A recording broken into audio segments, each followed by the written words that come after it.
ክቡራትና ክቡራን የሞዳ መዝናኛችንን እየተከታተላችሁ ትገኛላችሁ። አሁን ደግሞ ሰዓቱ የጉብኝት ሰዓት ነው። በዛሬው የጉብኝት ሰዓታችን አንድ አቅራቢያ ወዳለ ቦታ ጎራ ብለን አንድ ነገር ልናስቃኛችሁ ወደድን። ይሄም ደግሞ ወደ ረመዳን መለስ ብለን ሁለት ምልክት የሆኑ መስጂዶች አሉ አዲስ አበባ ላይ ቤተል አካባቢ የሚገኙ መስጂዶች ናቸው። ተቋ መስጂድና ሙጀማዓት ተቋ መስጂድ። እነዚህ መስጂዶች ላይ በረመዳን ወቅት ምን እየተካሄደ ነበር፣ ምን ነበረ ምእመኑን ሲያገለግሉ የነበረበት ሲስተም ምን አይነት ነበር የሚለውን ከመስጂዱን ሲያገለግሉ ከነበሩ ወጣቶች ጋር ትንሽ ቆይታ እናደርጋለን። ይሄ ደግሞ የሚሆነው ለሌሎች መስጂዶች አርአያ ይሆናል በሚል ነውና እስኪ ከወጣቶቹ ጋር ቆይታ እናድርግ። እናንተም ተመልካቾቻችን አብራችሁ እንድትቆዩ ጋበዝናችሁ። መልካም የጉብኝት ሰዓት ይሁንላችሁ። ብስሚላህ ራህማን ራሂም አልሐምዱሊላህ ረብል ዓለሚን አሰላቱ ወሰላሙ ዐላ ረሱሊላህ ሰለላሁ ዐለይሂ ወሰለም። እስማኤል ኢድሪስ እባላለሁኝ። እዚሁ ሙጀማዓት ተቅዋ አካባቢ የተለያዩ ስራዎችን እገዛ አደርጋለሁኝ። ፕላኒንግ ላይ እንዲሁም ደግሞ ወጣቶችን ማስተባበር አጠቃላይ አስተዳደር ስራ ላይ እገዛ አደርጋለሁኝ። ቢስሚላህ አልሐምዱሊላህ ሰላቱ ሰላሙ ዐላ ረሱሊላህ። ሙከረም ሙባረክ እባላለሁ። ይሄንን መስጂድ የወለደው የተቅዋ መስጂድ ለረጅም ጊዜ ወጣት ጀማው አባልና በተለያዩ ኃላፊነቶች ያገለገልኩ ኻዲም እንደዛ ልባል ይችላል። ስሜ ኻሊድ ኢብራሂም ይባላል።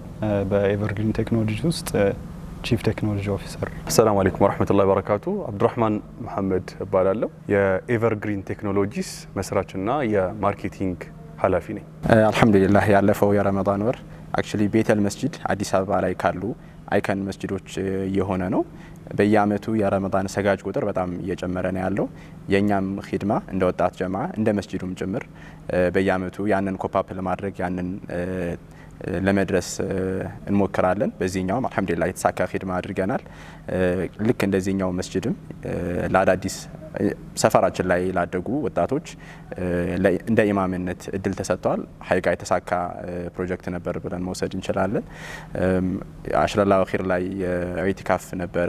ከዛው ጋር ተያይዞ ዘካተል ፊጥር በመስጂዱ በኩል ከሰዎች ሰብስበን ለምስኪኖች ስናከፋፍል ነበረ።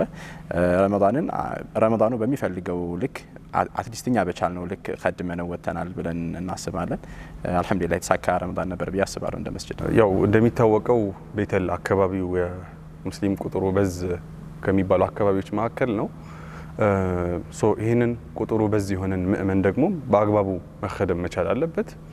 ከነዚህ ካዩዋቸው አንዳንድ ነገሮች መካከል ለምሳሌ ከኢማሞች ከኢማምነት ጋር በተያያዘ ኢማሞችን ቀድሞ የማሰልጠን በደንብ ሪዳይሬክት የማድረግ ከዚህ በፊት እንደነበረው በመሰለኝና በደሳለኝ ነገሮች እንዳይሄዱ የማድረግ እድሎችን የመስጠት ነገር እኔ ዳይሬክት ኢንጌጅ አድርገበት ስለነበር ያንን ተመልክቻለሁ። ከዛ ውጪ ያው ይሄ ዞሮ ዞሮ ሪፍሌክት የሚያደርገው ምእመኑ ላይ ነው። ምእመኑ በተሻለ መልኩ ጥሩ ድምጾችን እየሰማ እንዲሰግድ የማድረግ ነገር ነው። ከዛ ውጪ ደግሞ መስጂዶችን ምንጣፍ የማደስ ለምሳሌ ሙጀማዓት ተቅዋ የታችኛው ዋነኛው አሁን ቀረጻ የምናደርግበት ማለት ነው። ምንጣፉን አድሶ ለምእመኑ እንዲመች አድርጎ ተስተካክሎ ነበረ። ከዚህ በዘለለ ደግሞ መስጂዶችን ዲኮሬት የማድረግ መስጂዶችን የማድመቅ መጸዳጃ ቦታዎቻቸውን የማስተካከልና እንደውም ተጨማሪ ነገሮችንም የመስራት ስራዎችም ሲሰሩ ተመልክቻለሁ። ጠቅላላ ባለመልኩ ያሳለፍነው ወር ረመዳን ነው። ረመዳን ያው ገና ከመግባቱ በፊት እንደ ሙጀማዓት ተቅዋ በልዩ ሁኔታ ነበር የተቀበልነው። ጥሩ ዝግጅቶችን አድርገናል። ከረመዳን ከመግባቱ በፊት እቅዶችን በማውጣት ረመዳን እንዴት እናሳልፍ የሚል የአካባቢ ማህበረሰብ ደስ ብሎት ከአላህ ጋር ጥሩ ግንኙነት እንዲያደርግ ለዒባዳ ምቹ እንዲሆን ሁለንተናዊ ዝግጅቶችን አድርገን ተቀብለናል። ረመዳን አልሐምዱሊላህ ያው አዲስ መስጂድ እንደመሆኑ መጠን ይሄ መስጂድ ከ2 አመት በፊት ቆሻሻ መጣያ ነበረ። አልሐምዱሊላህ ለመስጂድነት ቦታ ከተሰጠ ጀምሮ በአካባቢው ማህበረሰብ ተሳትፎ እንዲሁም ደግሞ በአንዳንድ ግለሰቦች በደንብ ተነሳሽነት እና ጥረት እዚህ ያለንበት ደረጃ ላይ ለመድረስ ችለናል። አሁን መስጂዱ ለዒባዳ ምቹ ናቸው ከሚባሉ መስጂዶች ውስጥ ነው አዲስ አበባ ውስጥ። እንደሚታወቀው ሙስሊሙ ኤሪያ ላይ ወይም እንደ ሀገር እንደ ሙስሊም ከዳታ ጋር በተያያዘ ወይም መረጃን አስተካክሎ ከመሰደር ጋር በተያያዘ ነገሮችን ከማዘመን ጋር በተያያዘ ጊዜውን የዋጀ ሲስተም ዋይዝ የሆኑ ነገሮችን ከመፈጸም ጋር በተያያዘ በጣም ኋላ ቀር የሚታወቅ ነገር ነው። ጊዜውን የዋጀና ጊዜውን የሚመጥን ነገሮች በብዛት አይፈጸሙም። መሳጅዶችን ብትመለከት፣ ማህበራትን ብትመለከት፣ ከፍ ብለህ ደግሞ ሀታ መጅሊስ ጋር ምናምን ብትሄድ ራሱ በጣም በቃ ኋላ ቀር ነው በወረቀት በምናምን እየተያዘ ያለውና ይሄ ነገር ብዙ ጊዜ ፐርሰናሊ እኔን ይከነክነኝ ነበር። ተቋሙም ደግሞ እንደ ተቋም ማህበራዊ ግዴታውን መወጣት ነበረበት። ያው መስጂድ አጠቃላይ እንደ ኢትዮጵያ ማለት ይቻላል መስጂድ ገና የለም። ሙሰላ አለ፣ መስጂድ የለም። ሐቂቃ የረሱል ሰለላሁ ዐለይሂ ወሰለም መስጂድ ሁለንተናዊ አገልግሎት የሚሰጥ መስጂድ ነው። መስጂድ ሆስፒታል ነው። መስጂድ የመጠለያ ካምፕ ነው። መስጂድ ፍርድ ቤት ነው። መስጂድ የሸንጎ የሚካሄድበት እርቅ የሚካሄድበት ቦታ ነው። መስጂድ የተቸገረ ሰው መጥቶ የሚረዳበት ቦታ ነው። መስጂድ ዩኒቨርሲቲ ነው። መስጂድ የዒባዳ ቦታ ነው። ኸልዋ ነው። ሁለንተናዊ አገልግሎት የሚሰጥበት ተቋም ነው። ያው እኛ እንደ ሙጀመዕ ተቅዋ ማህበረሰብ ይሄንን የረሱል ሰለላሁ ዐለይሂ ወሰለም ሞዴል መስጂድን እንደ ለመድገም አሊያም ደግሞ የዛን ናሙና ሰርተን ወደ ሌሎቹ እንደ አዲስ አበባም ይሁን ኢትዮጵያ ውስጥ ላሉ መሳጅዶች ሞዴል ለመፍጠር ነው ያንን ጥረት እያደረግን ያለ ነው። ለዛ ነው ቀድመን ፕላን አድርገን ለነዚህ አሁን ቅድም ስዘረዝራቸው ለነበሩ አገልግሎቶች ምቹ እንዲሆን እቅዶችን አውጥተን ስንንቀሳቀስ የነበረው የወጣቶች እንቅስቃሴ ነበረ፣ የዳዕዋ እንቅስቃሴ ነበር፣ የበጎ አድራጎት እንቅስቃሴ ነበረ። እንዲሁም ደግሞ መስጂዱ ለዒባዳ ምቹ እንዲሆን ከኮንስትራክሽን ጋር የተያያዙ ስራዎች ስንሰራ ነበረ። ምንጣፍ ማንጠፍ፣ ኤሌክትሪክ፣ ይሄ ኮርኒስ መስራት እንዲህ አልነበረም። ሐቂቃ ብዙ ዘርፈ ብዙ ይሄ አገልግሎቶችን ስራዎችን ስናከናውን ነበረ ሐቂቃ። ከዛም ደግሞ ያው ለምሳሌ ወሩን ሙሉ የአካባቢው መሳኪኖች እዚህ እየመጡ በስነ ስርዓት አፍጥረው የሚሄዱበት ፕሮግራም ነበረን። እንዲሁም ደግሞ የረመዳን ፓኬጅ ስናከፋፍል ነበር። ከ4-5 ጊዜ በላይ ለአካባቢው ማህበረሰብ ረመዳንን ሳይቸገሩ እንዲያሳልፉ የረመዳን አስቤዛ ስናከፋፍል ነበረ። እኒህና መሰል ስራዎችን ስናደርግ ነበረ። ከዳዕዋ አንጻርም አዳዲስ ዱዓቶችን ለማፍራት አስበን ይህንን ስራ ስንሰራ ነበረ። ወጣት ዱዓቶችን እየመጣን ልምምድ እንዲያደርጉ እንዲሰለጥኑ፣ እንዲሁም ደግሞ አዲስ ሀሳብ ይዘው እንዲመጡ ለማህበረሰቡ እነዚህ ነገሮችን ስንሰራ ነበረ። ልጆች ቁርአን ይሐፍዛሉ። ቁርአን ሐፍዘው የተለያየ ቦታ አልባሌ ቦታ ይውላሉ። ለነሱም ደግሞ ያው የረመዳን ወሩን ሙሉ የተራዊህ ሶላት የማሰገድ ስኬጁል ወጥቶላቸው እዛ ላይ ተራ በተራ እየገቡ እንዲያሰግዱና የመስጂድ ፍቅር እንዲያድርባቸው ቁርአናቸው ወደ ሐያታቸው ወደ ተግባር እንዲያወርዱት እነዚህ አይነት ስራዎችን ስንሰራና ስናከናውን ቆይተናል። ከዛ ያው የረመዳን ያው በሶስት ይከፈላል አይደል? ያው የረህማ የመግፊራና እንዲሁም የዒትቁ ሚነን ናር 10 الأواخر ደግሞ በጣም ልዩ ቀናቶች እንደመሆናቸው ከ120 በላይ ሙዕተኪፎችን ተቀብለን ልዩ ፕሮግራም አሳልፈናል። ሐቂቃ በጣም እጅግ ጥሩ የነበረ ሙሉ ሙዕተኪፎች ተደስተው የሄዱበት ፕሮግራሞችን አድርገናል። ሪል ሰዎች ከዱንያ ተቋርጠው ከአላህ ጋር ተገናኝተው ራሳቸውን አዳምጠው ራሳቸውን መርምረው ከቁርአን ጋር ግንኙነት እንዲኖራቸው ከአላህ ጋር በጣም ጥልቅ የሆነ ግንኙነት እንዲኖራቸው ተውበት እንዲያደርጉ ራሳቸውን እንዲመረምሩ ሙሐሰባ እንዲያደርጉ ከዛ በኋላ ከረመዳን በኋላ እንደገና ምን አይነት ስብዕና ይዘን እንሂድ የሚሉት እነዚህ አጀንዳዎችን 10 ቀን ከሙዕተኪፎቹ ጋር አብረን ሆነን ስንመክር ነበረ። ያው ጥሩ ጊዜያቶችን አሳልፈናል። ያን ለማድረግ ለራሱ ምግብ እዚህ ነው ያዘጋጀነው። ሰዎች ያው ለሌላ ነገር ሁሉ ሙሉ እንትናቸው ሙሉ አቅማቸው ዒባዳ ላይ እንዲያውሉ ያው እዚህ ሙጀመዕ ተቅዋ ላይ ያለን ስራ አስፈጻሚዎች የበኩላችንን ጥረት አድርገናል። ጀነራሊ ሙስሊሙ ኤሪያ ላይ ቴክኖሎጂን ብንጠቀም ሊመጡ የሚችሉ ዘርፈ ብዙ ጠቀሜታዎች ይኖራሉ ብለን እናስባለን። ከዚህ በመነሳት ይህንን የዘካተል ፊጥር መሰብሰቢያ ሲስተም ኤቨርግሪን ቴክኖሎጂስ አበልጽጎ እንደ መጀመሪያ መሞከሪያ በተቋና በሙጀመዕ ተቋ መስጂድ ኢምፕሊመንት እንዲደረግ አድርገናል። ስኬታማም ነበረ አልሐምዱሊላህ። ከዛም በኋላ ያው የዘካተል ፊጥር ስራ ነው የቀጠለው። ዒዱ ሊመጣ አካባቢ ዘካተል ፊጥሩም ያው አዲስ መስጂድ እንደመሆኑ መጠን በደንብ አድርገነዋል።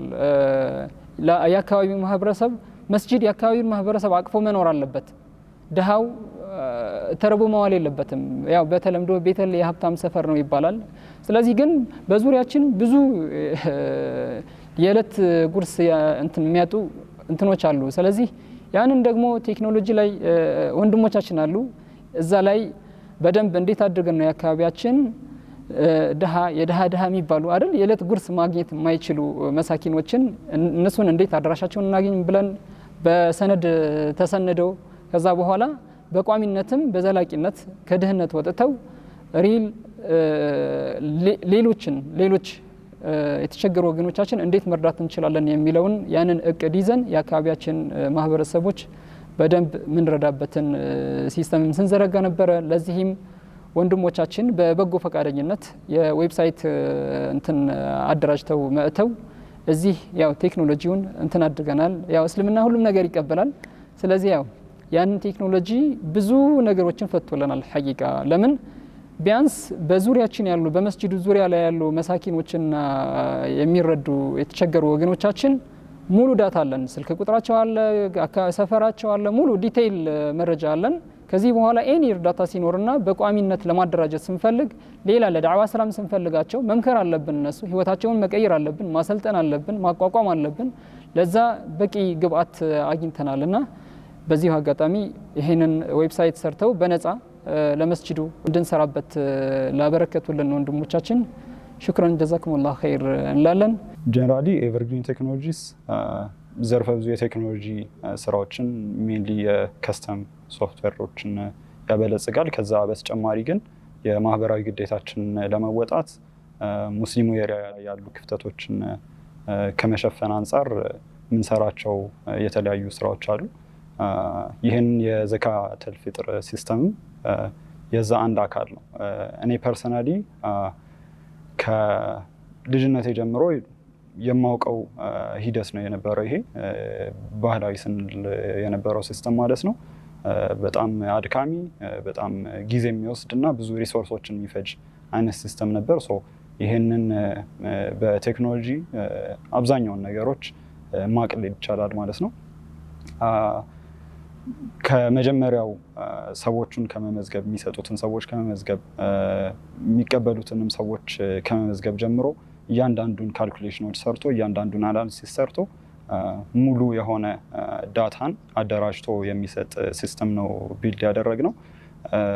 ብዙ ጊዜ የምናያቸው ችግሮች ምንድን ነበሩ? ለምሳሌ አንድ በጠቅስልህ መሳኪኖቹ ሲመዘገቡ ከአመት አመት እነዛን ሰዎች በተደጋጋሚ እንመዘግባቸዋለን። ያ የራሱ የሆነ ኮስት አለው፣ የሰው ኃይል ኮስት አለው፣ የወረቀት መመዝገቢያ የጊዜም ኮስት አለው። ስለዚህ ይሄ ሲስተም ላይ አንድ ሰው ገባ ማለት አንድ የሚሰጠው ኮድ አለ።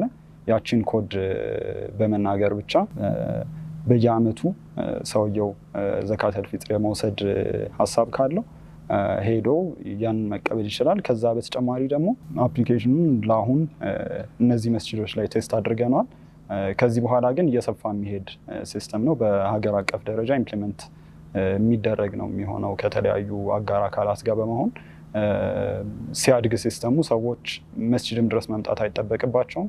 ቤታቸው ባሉበት መስጠት የሚፈልጉትን መስጂድ መርጠው የሚሰጡትን አማውንት እዛው ላይ የቤተሰብ ቁጥራቸውን ብቻ በመናገር እና ራሳቸውን በመመዝገብ እዛው ገንዘቡንም አስተላልፈው መስጂድን መምጣት ሳይጠበቅባቸው ምንም አይነት እንግልትን ባስቀረ መልኩ ሲስተሙ በዛ መልኩ ለማሳደግ እየሰራን ያለ ነው። በጊዜ ሂደት እነዛም ነገሮች አድ እያደረግን የተለያዩ ተጨማሪ መሳጅዶችም ጋር በአንድ ላይ በመሆን ሲስተሙን ኢምፕሊመንት እናደርጋለን ማለት ነው። ስለዚህ ምን አደረግን? ረመዳን ከመግባቱ በፊት ታስታውሱ ከነበረ ትልቅ የሀገር አቀፍ የቁርአን ውድድር ነበር መጅሊስ ያዘጋጀው። በመጀመሪያ ያህንን የቁርአን ውድድር ዘመናዊ ማድረግ አለብን፣ ውጤት አያያዙን አለና ዳኝነቱን ዳኞች ምንም አያስፈልጋቸው ወረቀት ሰዓት። አሁን ብዙ ጊዜ ዳኝነት ጋር አይተቆነ 30 ደቂቃ 20 ደቂቃ ይፈጃል ውጤት ለመያዝ።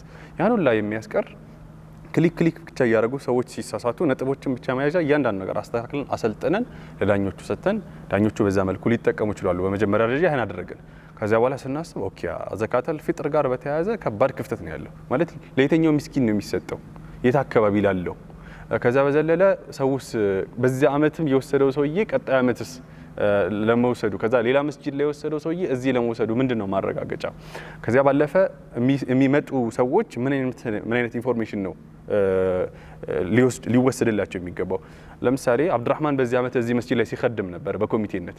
ቀጣይ አመት ሰኢድ መጥቶ መስጂዱን ቢረከበው አብዱራህማን ምን እየሰራ እንደነበር ከዚህ ጉዳይ ጋር በተያያዘ ምንም ኢንፎርሜሽን የለም። ወረቀት ነው አንዱ እዛ ነው ያለው፣ አንዱ እዛ ጓዳ ምናምን ነው ያለውና እነዚህ ሁሉ ነገሮች ሲስተም ዋይዝ በትክክል መካተት አለባቸው። ከዛ ውጪ እንደ አጠቃላይ እንደ ሀገርም መሳጅዶቻችንና ሙስሊሙ ኮሚኒቲ ጋር ስትመጣ የሙስና ጉዳይ አለ። ማለት ምናልባት ሙስና ላንለው እንችላለን፣ ግን እያንዳንዱን ነገር ግልጽ በሆነ መልኩ ለህዝቡ የማሳየት ጉዳይ የለም። ስለዚህ የህዝቡ የሚገቡ ገንዘቦችን የተለያዩ እቃዎችን ህዝቡ ሊያየው ሊመለከተው በሚችለው መልኩ በየትኛውም ሰዓት ገብቶ ፕላትፎርሙ ላይ ሲገባ እዚህ መስጂድ ምን ያክል ተሰበሰበ፣ ምን ያክል ወጣ የሚለውን እኔ ያወጣሁት ገንዘብ የደረሰ የሚለውን ሊያሳይ በሚችል መልኩ መስጂዶች ሰው ሲቀያየርባቸው ከዚህ በፊት የተሰበሰቡ ዳታዎች በትክክል ተስተካክለው ተሰንደው ሊደርሳቸው በሚችል መልኩ ዳታዎች በትክክል ሊተላለፉ በሚችል መልኩ ከዚያ ባለፈ ደግሞ እያንዳንዱ ሰው እያንዳንዱ ምስኪን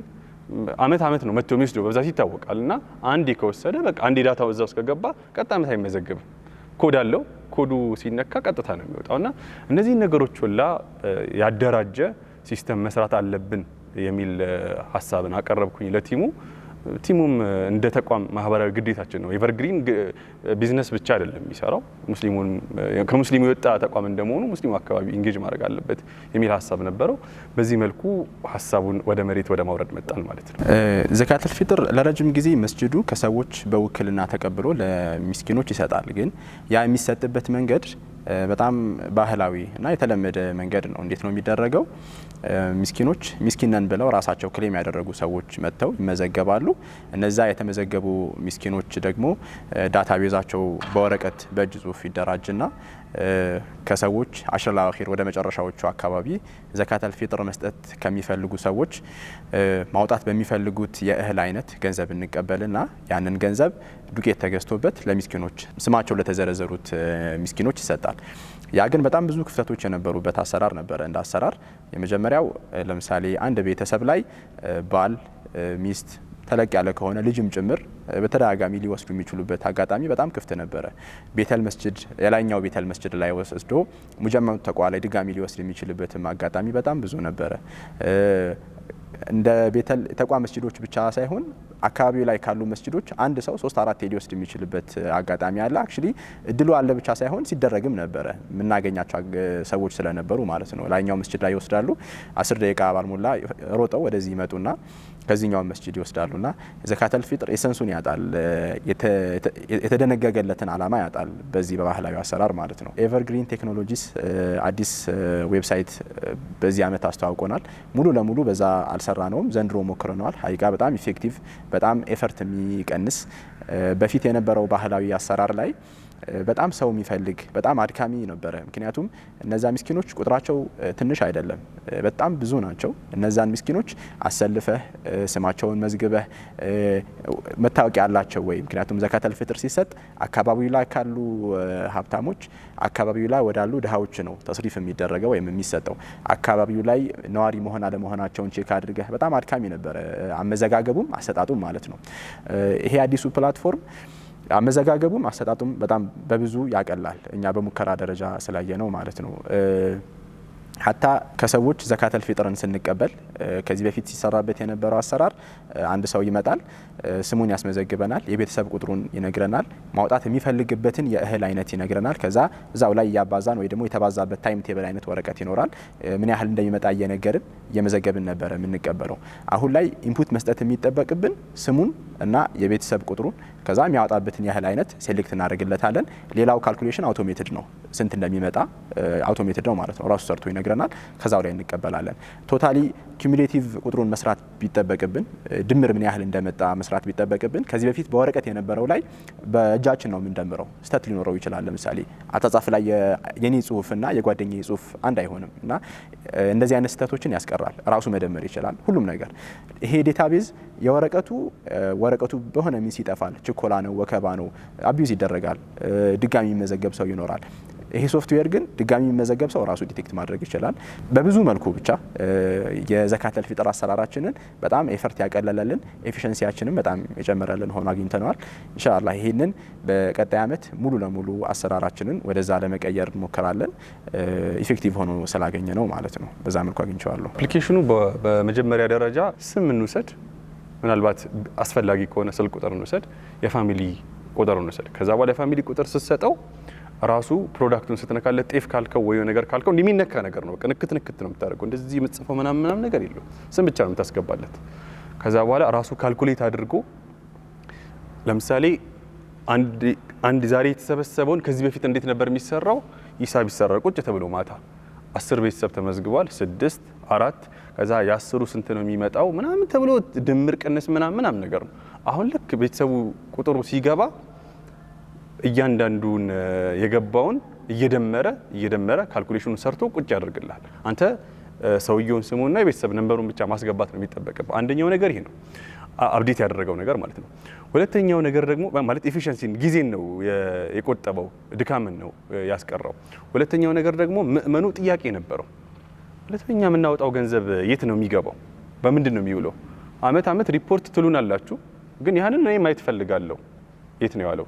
ስለዚህ ችግር የለውም። ዌብሳይቱ zakat.et ብቻ ብሎ ዘካውን የሰጠው ሰውዬ በመግባት ገንዘቡ ምን ያክል እንደተሰበሰበ ለማን እንደተሰጠ ማወቅ ይችላል ማለት ነው። ስለዚህ ትራንስፓረንሲን ይሄ ግልጽነትና ተጠያቂነትን ጉዳይ ጉልት ባለ መልኩ ለሰው እያንዳንዱ ነገር ምን እየተካሄደ የሚለውን ደግሞ ችግር ፈቷል።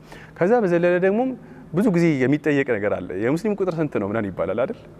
ይሄንንም ችግር ይፈታል። ምክንያቱም እያንዳንዱ ሰው ሲመጣ የቤተሰብ ቁጥሩን ይናገራል፣ ሴት ወንዱን ይናገራል። ስለዚህ ይሄንን ዳታ ይዘክ በጣም በጀት ሳታወጣ ቁጥሩን ለስራው ሳትል ሳታደራጅ ምናምን ሰው ይመጣል ራሱ ኦሬዲ መስጠት ስላለበት ሃይማኖታዊ ግዴታ ስለሆነ በዚህ እቺን ብቻ በመጠቀም የሙስሊሙን ነንበር ማወቅ እንችላለን። ከዛ በኋላ የት አካባቢ ነው ችግር ያለው? ከዚህ በኋላ እርዳታ ለማድረግ ብትፈልግ የት አካባቢ ነው የምስኪኑ ብዛት ያለው? የት አካባቢ ነው መደጎም ያለባቸው? ሀታ እነዚህን ሁላ ነገሮችን ጎን ለጎን መስራት የሚቻልበት በጣም ትልቅ ፕላትፎርም ነው ብዬ ነው ማስበው። እንደው ፓራዳይም ሺፍት ነው ብዬ ነው ማስበው። ነገሮችን ሁላ ይቀይራል። የመጀመሪያ ፖይንት እና ተርኒንግ ፖይንት ግን ከዚህ በኋላ ላሉ ሙስሊም አካባቢ ላሉ ክፍተቶች እንደው መነሻ ነጥብ ናት ብለን እናስባለን እንደ ተቋም። ወደፊት ደግሞ አላህ ካለ ምንድነው ያሰብነው ይሄንን ፕላትፎርም እና ሌሎችን ፕላትፎርሞችን እንትላለን። ከዚህ ፕላትፎርም ጋር ግን በተያያዘ ኤቨርግሪን ቴክኖሎጂ ሲያስበው ምንድነው እያንዳንዱ ግለሰብ መስጊድ ድረስ መምጣት አይጠበቅበትም። ከቤቱ ሆኖ አካውንት ክሬት አድርጎ ዘካውን መስጠት ይችላል። አፕሊኬሽን ነው።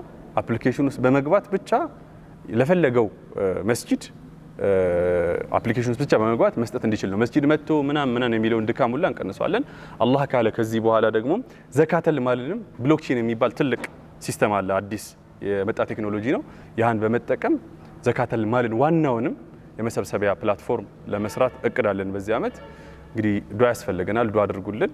ምናልባት ይህንን ፕላትፎርም መጠቀም የፈለገ ሰው zakat.et ብሎ ሰርች በማድረግ የተሰራውን ስራ ማየት ይችላል። ማንኛውም ሰው ማየት ስለሚችል ማለት ነው።